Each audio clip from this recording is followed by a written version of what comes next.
Hi, welcome to the Spiritual Connection Show. I'm your host, Katie Augustyn. So I'm an energy healer, I'm a shamanic practitioner, and I'm a transformation coach. And I'm also the spiritual head of the Transformation Center CT, which is located in Westport, Connecticut.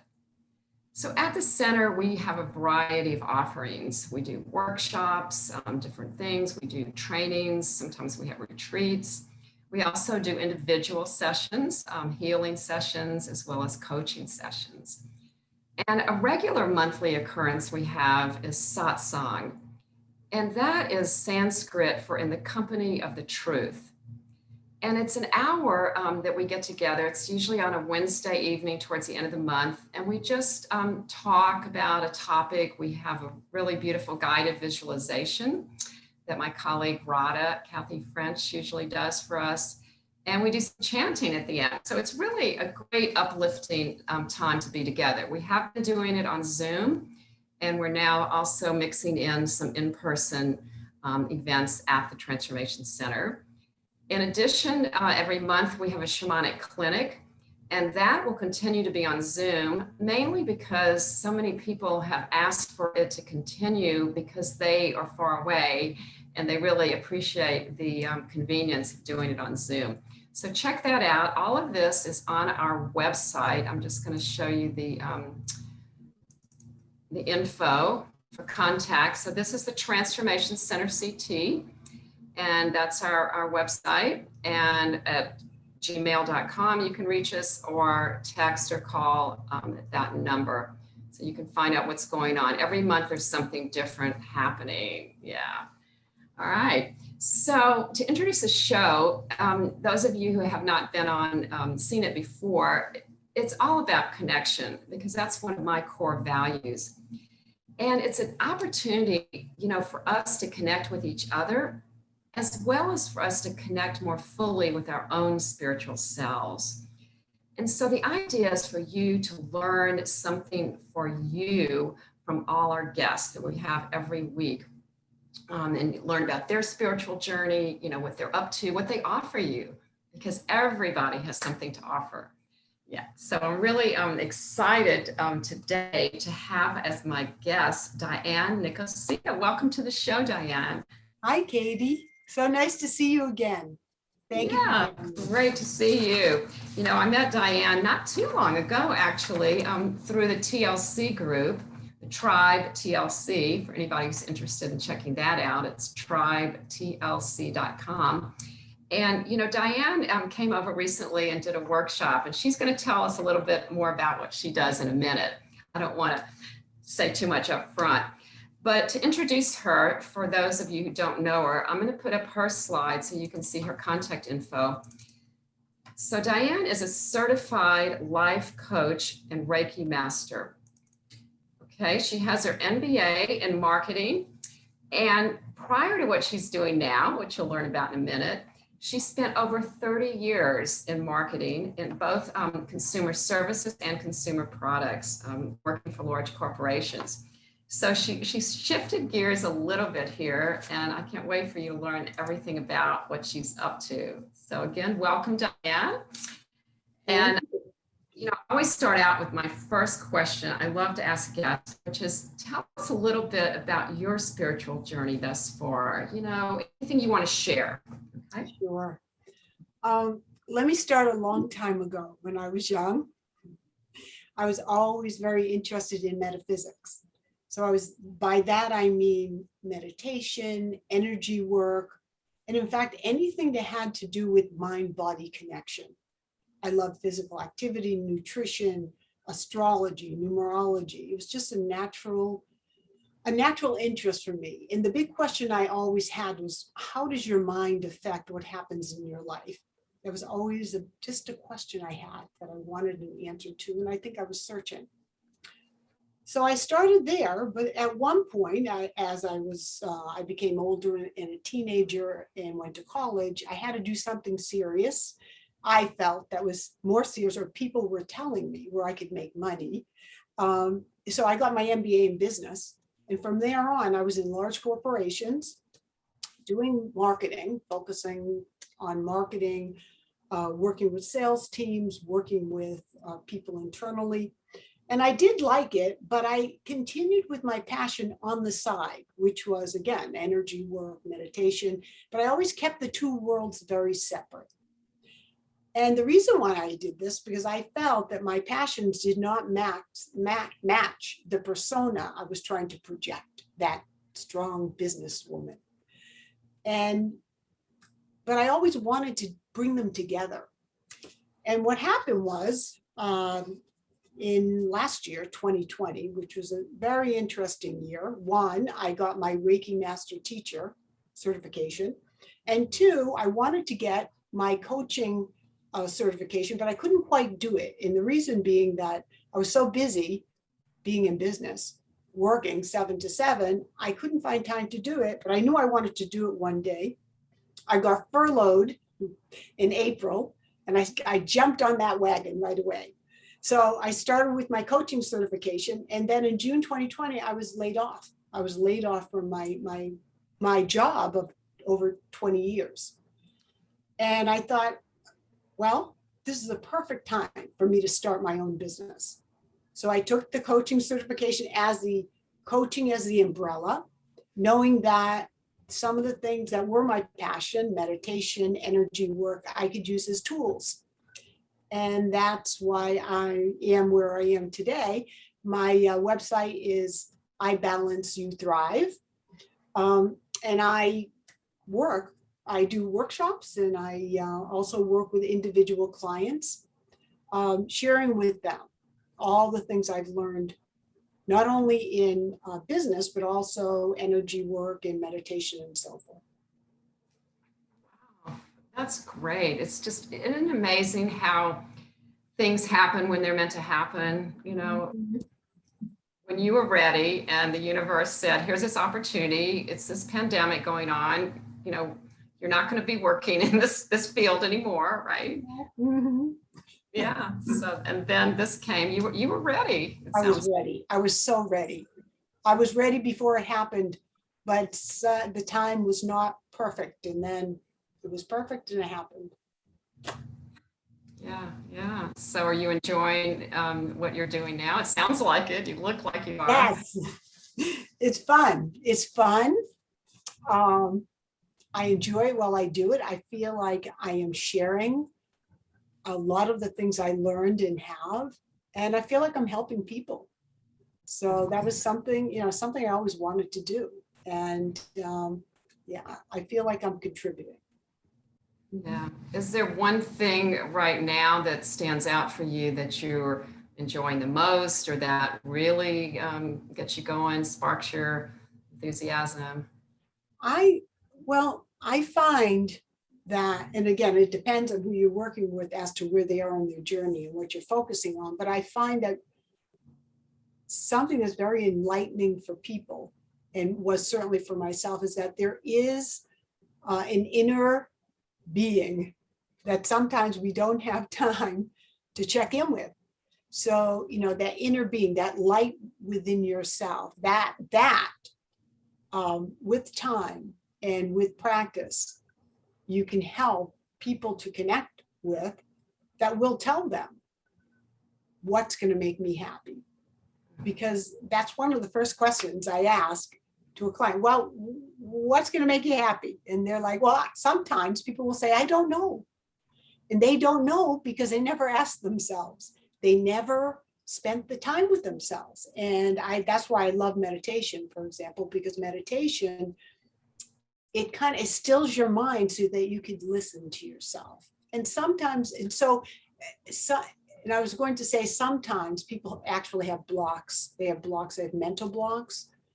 They might know where they want to go, but they don't know how to get there. And they're blocking themselves because their assumptions about themselves do not match their goals, for example. So in working with people and trying to clear out those blocks, working with people, helping them to connect with who they are, I think that's really where I enjoy what I have to share, helping people to connect with who they really are. And that's kind of why I say that my little niche is connecting spirituality with with practicality, because I'm not just asking what are your goals and how do we get there, and let's work together to get there and make you accountable for them, which is sometimes what coaching is. I'm looking to also delve into how they think, what their assumptions are about themselves. What really is going to make them happy? Because sometimes they don't know, and they really need to spend that time connecting with themselves. So there's really two parts to what I do. And again, depending on the person, that would determine where we start in this whole process.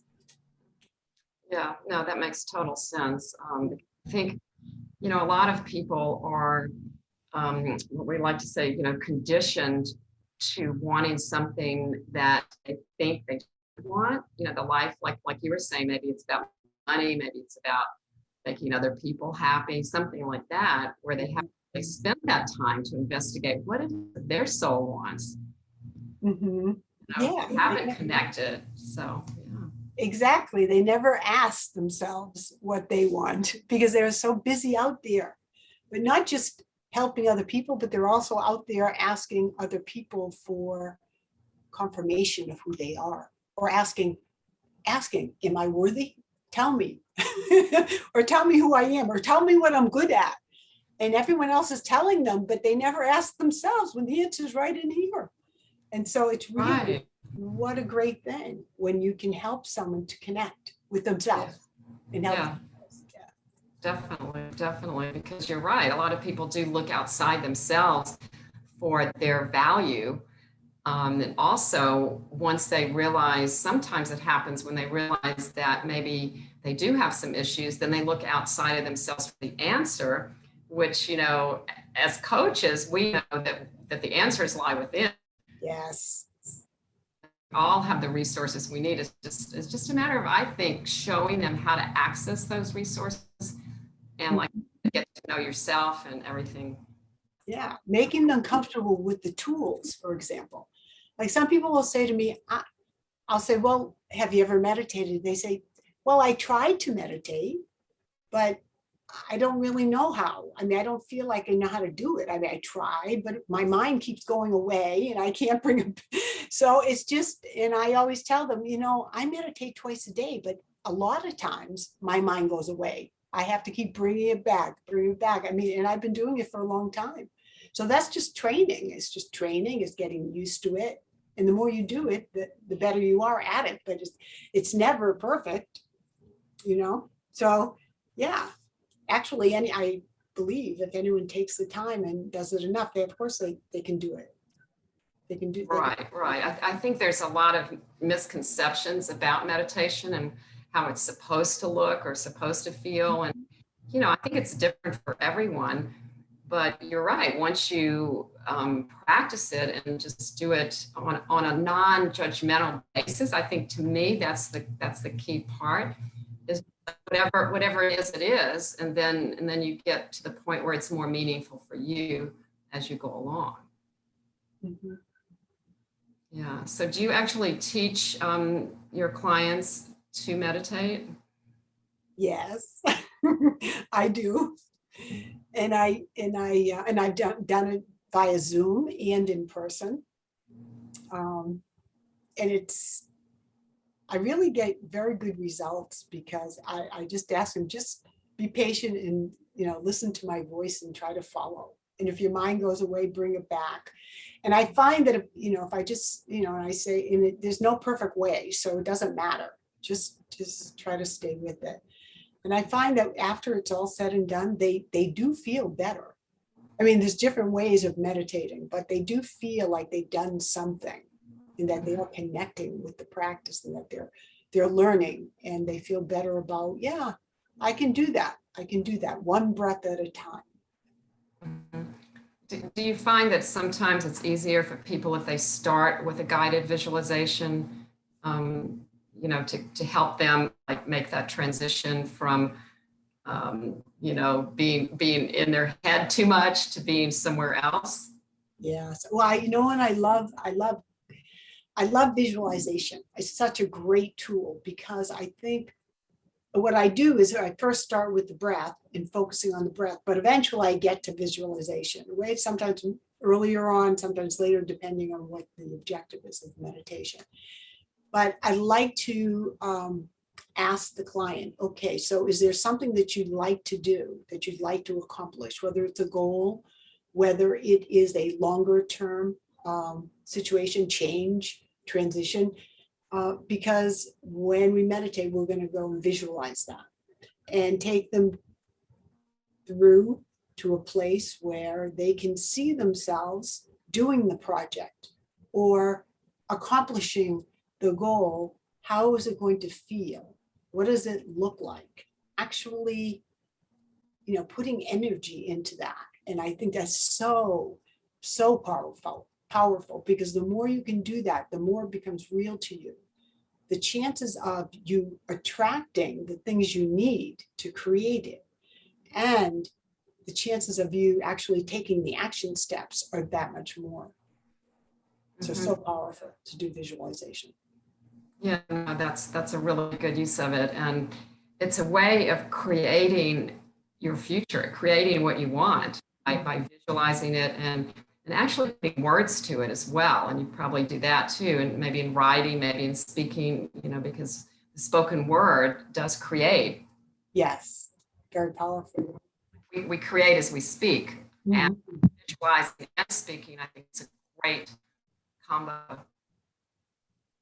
Yeah, and that's the other part of it. What you say, your words, your assumptions, your belief of who you are creates also. So sometimes if you want to create or you have a goal in mind, but there's not an alignment with who you believe you are with that goal, or what you believe you're capable of with that goal, it's going to block it. So you need to be in alignment with your thinking, with your feeling, with your inner light. If everything is in alignment and you're conscious about that, you can consciously create the circumstance you want. And conscious, that's a key word, by the way, because we create our lives whether we're conscious of it or not. And so once you learn that you can be conscious of it, then it's much more responsibility. It is. It's easier to say, oh, that just happened to me. I have nothing to do with it. Oh, poor me. That's so much easier to say. But once you realize that you are actually, by the way you think, by the assumptions you make, by the way you focus your energy, creating your circumstance, then you become responsible. So you have to watch how you think. Yes, that is really, really important. I agree. That's very well described. If I could think of one thing that I would want people to know, I think that would be what you just said. Yeah, because it starts with awareness. Yes, you're right. Yeah, that's what I have.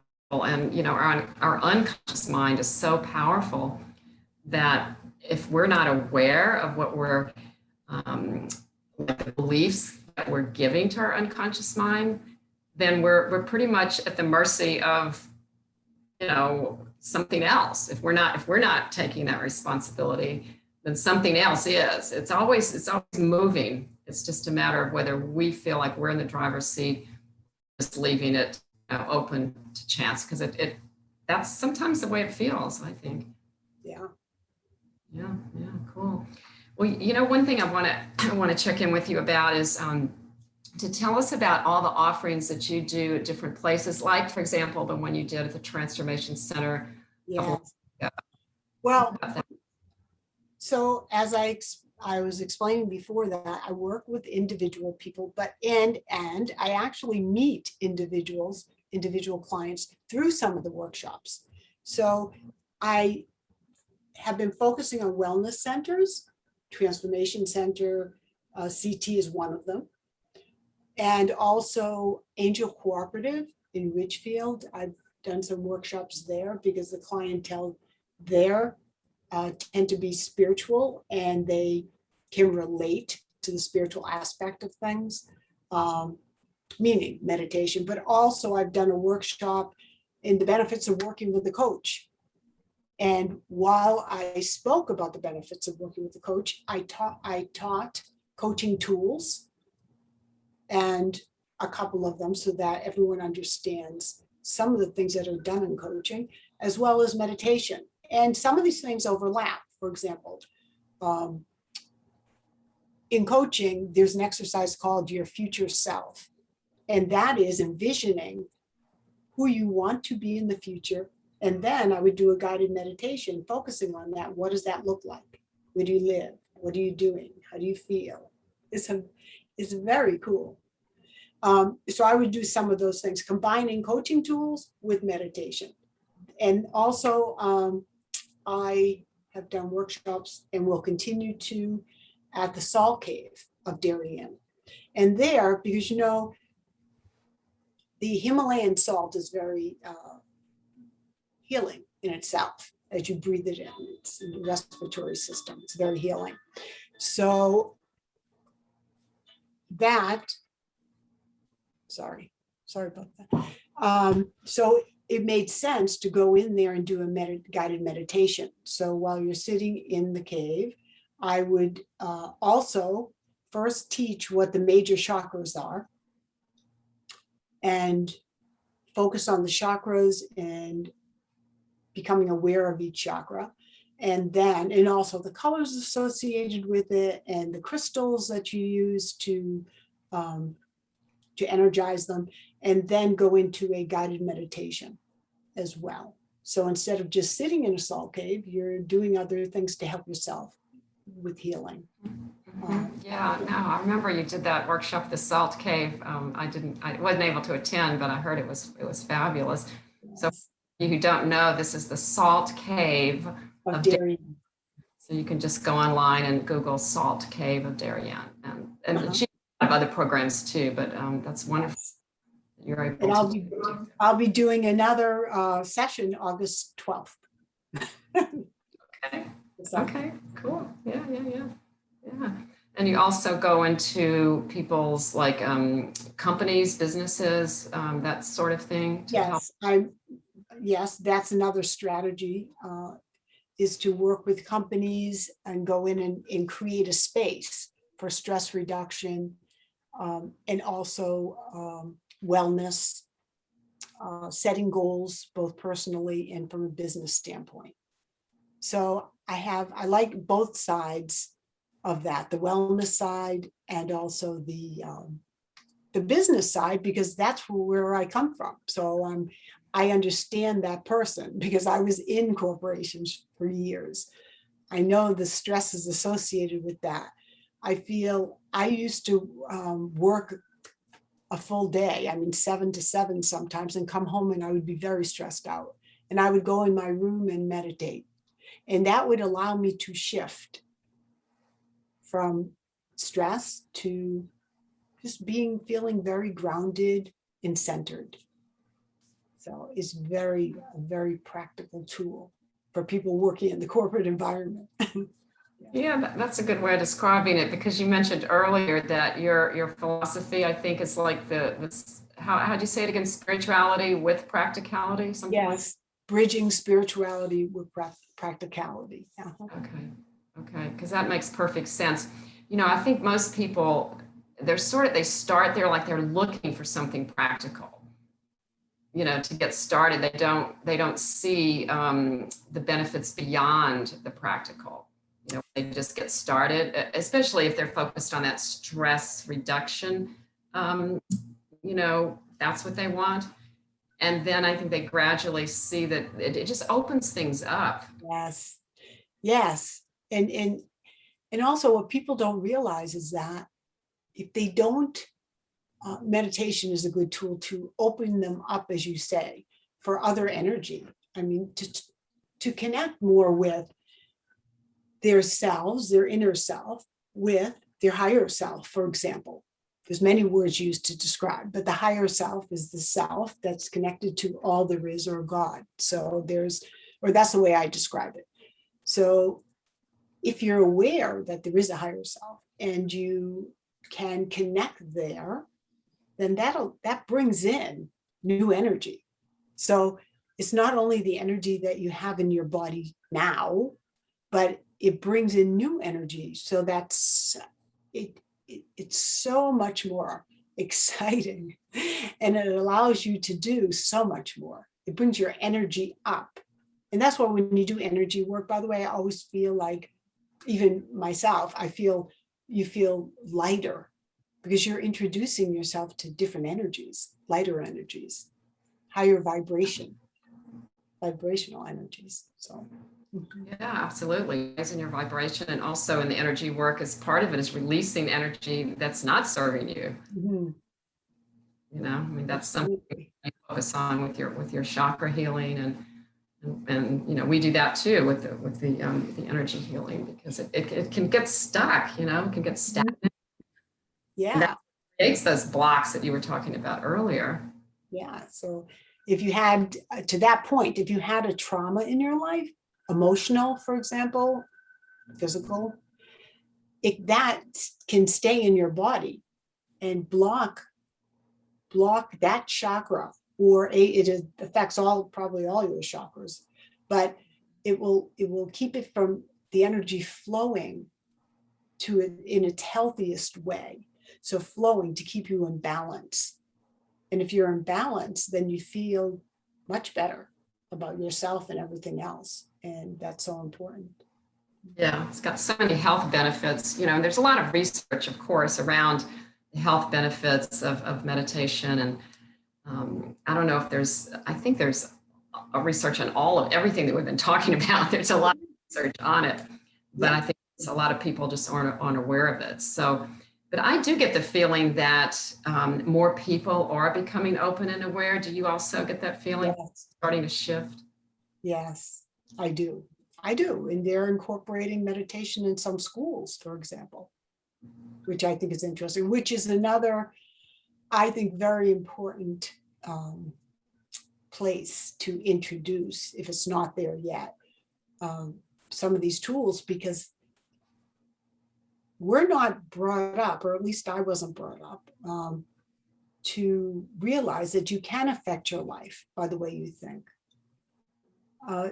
No, we were brought up to think from out in, but it's actually from in out.